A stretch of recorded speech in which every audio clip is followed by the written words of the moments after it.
लोकतंत्र टुडे में आज हम बात करेंगे बरेली के टॉप 5 मुस्लिम नेताओं के बारे में जिनकी राजनीति में मजबूत पकड़ है। इनमें एक नाम तो ऐसा भी है जिनके चाहने वाले विदेशों में भी हैं। इनकी एक आवाज़ पर हुजूम खड़ा हो जाता है। खबर शुरू करने से पहले हम चाहेंगे आप हमारे चैनल लोकतंत्र टुडे को सब्सक्राइब कर लें, साथ ही फेसबुक पेज को लाइक कर लें ताकि इसी तरह के वीडियो हम आप तक पहुंचा पाएं। नंबर 1 पर आज बात करेंगे मुस्लिम बिरादरी के नेता और धर्मगुरु तौकीर रज़ा खान की। मौलाना तौकीर रज़ा खान बरेली आला हजरत परिवार से हैं, जिसके चलते मुस्लिम समाज में उनकी खास पकड़ है। तौकीर रज़ा की एक आवाज़ पर हुजूम खड़ा हो जाता है। हाल ही में उन्होंने उत्तर प्रदेश चुनाव के लिए कांग्रेस का समर्थन किया है। तौकीर रज़ा ने मुस्लिमों से कांग्रेस के लिए वोट करने की अपील की है। उन्होंने कहा है कि यूपी में अमन और गैर भाजपा सरकार के लिए मुसलमानों को अपना वोट बंटने नहीं देना है। आपको बता दें कि मौलाना तौकीर रज़ा का इत्तेहाद मिल्लत काउंसिल एक राजनीतिक दल है। अपनी कार्यशैली को लेकर आए दिन तौकीर रज़ा खान मीडिया की सुर्खियों में रहते हैं। तौकीर रज़ा खान का मुसलमानों के बरेलवी मसलक में बड़ा प्रभाव भी माना जाता है। पिछले दिनों हरिद्वार में हुई धर्म संसद की प्रतिक्रिया में मौलाना तौकीर रज़ा खान ने आईएमसी की ओर से धर्म संसद में ऐलान किया था कि देश में अमन के लिए 20 लाख मुसलमान कुर्बानी देने के लिए तैयार हैं। दूसरे नंबर पर बात करते हैं सहजिल इस्लाम परिवार की। राजनीति की दृष्टि से यह परिवार काफ़ी अहम है। जिले में अधिकतर परिवार विरासत की राजनीति नहीं चला पाए, वहीं राजनीतिक विरासत संभालने में 6 बार विधायक रहे अशफाक अहमद का परिवार सफल हुआ। अशफाक अहमद के बेटे इस्लाम साबिर ने अपनी पहचान बनाई। इस्लाम साबिर के बेटे सहजिल इस्लाम भोजीपुरा से विधायक रहे। अशफाक के बड़े भाई रफ़न खान भी कैंट से विधायक बने थे। साबिर परिवार की 3 पीढ़ियों ने विधायकी के रूप में जनता के दिल पर राज किया है। सबसे पहले साबिर परिवार के मुखिया अशफाक अहमद विधायक बने, उसके बाद उनके बेटे इस्लाम साबिर विधायक बने। इस्लाम साबिर के बेटे सहजिल इस्लाम ने भी भोजपुरा की जनता का दिल जीता और विधायक बने। कैंट विधानसभा सीट पर साबिर परिवार के मुखिया अशफाक अहमद ने कांग्रेस उम्मीदवार बनकर 1969, 1977, 1980 और 1996 में लगातार 4 बार जीत दर्ज की और विधायक बने। इसके बाद अशफाक के बेटे इस्लाम साबिर ने वर्ष 1991 में कांग्रेस के टिकट पर चुनाव लड़कर विधायक बने।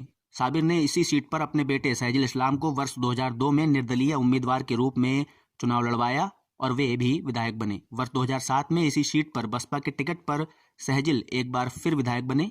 साल 2012 में सहजिल ने बीएसपी छोड़कर आईएमसी का हाथ थाम लिया और भोजपुरा सीट से विधायक बने। बाद में सपा में शामिल हो गए। तीसरे नंबर पर बात करते हैं मीरगंज विधायक रहे सुल्तान बेग की। पहले मीरगंज विधानसभा को कांबर के नाम से जाना जाता था। लोग प्यार से इन्हें कांबर का सुल्तान कहकर पुकारते थे।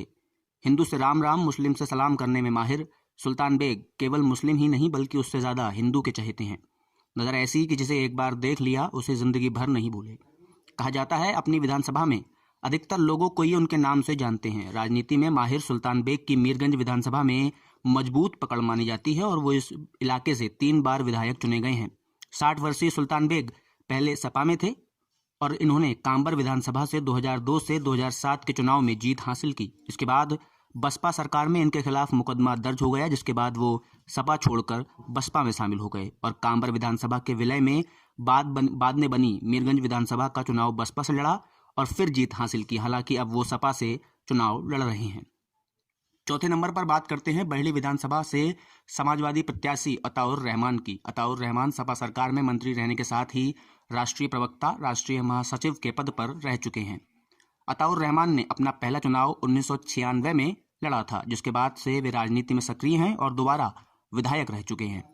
अताउर रहमान हिंदू और मुस्लिम दोनों के बीच पैठ बनाने में माहिर हैं। यही वजह है कि उन्हें चुनाव में मुस्लिम के साथ हिंदू वोट भी बढ़ चढ़कर मिलता है। असल में बरेली विधानसभा काफ़ी समय से भाजपा और सपा के बीच राजनीतिक जंग का मैदान बनकर रही है।